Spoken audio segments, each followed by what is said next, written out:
Tawag ni Kuya ang mga task leaders na sina Inigo at Caprice. Dahil nanalo kayo sa inyong weekly task, ay matatanggap niyo na ang inyong weekly budget sa susunod na linggo at makakapaglista na kayo ng inyong groceries. Oh, we're gonna choose. Oo, kayo mismo ang pipili ng mga items na gusto nyong bilhin from a menu or list na ibibigay ko sa inyo. Meron akong inihandang gamit sa storage room. Yun ang gagamitin ninyo para sa inyong grocery listing. Paglabas ng storage room ay agad na tinipon ni Inigo at Caprice ang mga kasama. Pero bago magsimula ang grocery shopping, naisipan ni Inigo at Caprice na kumustahin ang mga kasama tungkol sa isang mahalagang issue sa loob ng bahay. How's everyone doing though?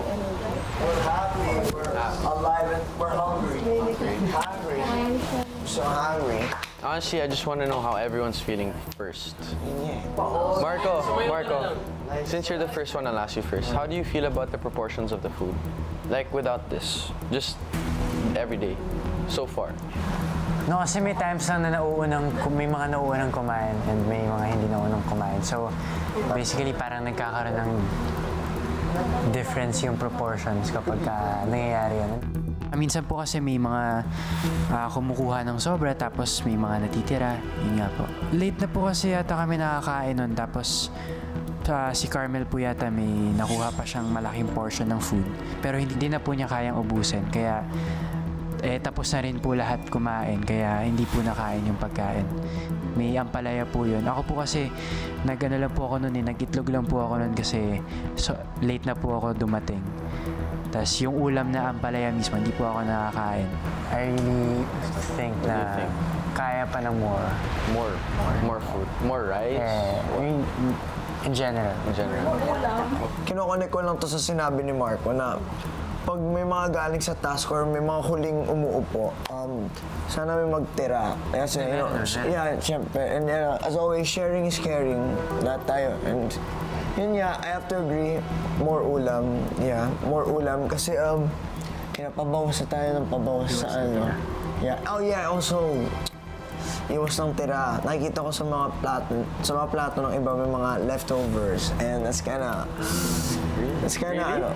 Meron talaga? Meron, dami. Okay, so pag may leftovers, if someone can't finish their food, kailangan ma-finish. Let's not waste food kasi yun yung unang sinabi ni Kuya na ayaw niya may wastage.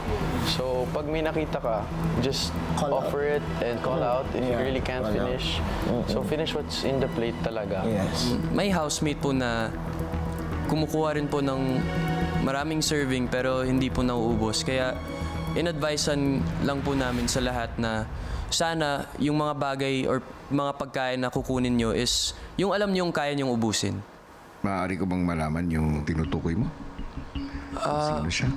Nung isang araw lang po, Kuya, nagluto po si Sofia ng ampalaya. Tapos napansin ko lang po sa harapan ko po si Carmel po kumuha po ng madaming ampalaya po, Kuya. Tapos naubusan na po ng ulam si Marco. Siguro sa ulam lang talaga kasi there are lots of times also where not everyone gets to eat. Parang laging may dalawa na nag-e-egg na lang para kapalit. So could be more. End of the day, it's a game pa din. Lahat tayo pantay-pantay. Lahat tayo walang mag-aaway sa pagkain. So basically, nakita nyo naman sa ref, di ba? Medyo konti na yung pagkain natin ngayon. And we'll make sure na maging sacrifice tayo. Mag-sacrifice tayo with each other. And magtulungan tayo. Kahit konting portion lang, kahit konting pagkain. Isipin nyo, paano yung future? Paano yung next week, wala na tayong ulam? What if natalo tayo sa task and wala tayong food in the next day? Diba? Isipin natin yon and let's be mature enough na kahit konting ulam, dapat be cowboy. Diba? Carmel, what about you? Sabi mo ako spokesperson mo, ulam lang daw talaga, like more ulam daw, sabi. Ulam. But how do you feel about the proportions now? Without the ulam that we're gonna have sa next budget? Okay naman daw. Kasi agree ako kay Anton din. Yeah, me too. We all really have to sacrifice kasi yung food na meron tayo, sila na naman nagpo-portion nun eh. So, alam nila na yun na lang yung meron tayo. Hindi, kung meron naman more, for sure. Diba? Dadamihan naman nila yun eh. So, with that, I mean, syempre, all of us, yun din naman yung insights na kulang talaga, but we make do. Kaya naman, we survive and nag-adjust yung bodies natin. So, well, that won't be the case for next week since we have a budget. Pagkatapos ng diskusyon ay sinimulan na ng mga housemates ang grocery shopping. Ang mga naglulutong sina Anton at Sofia tumulong na rin sa pagbabudget. Guys, wait lang.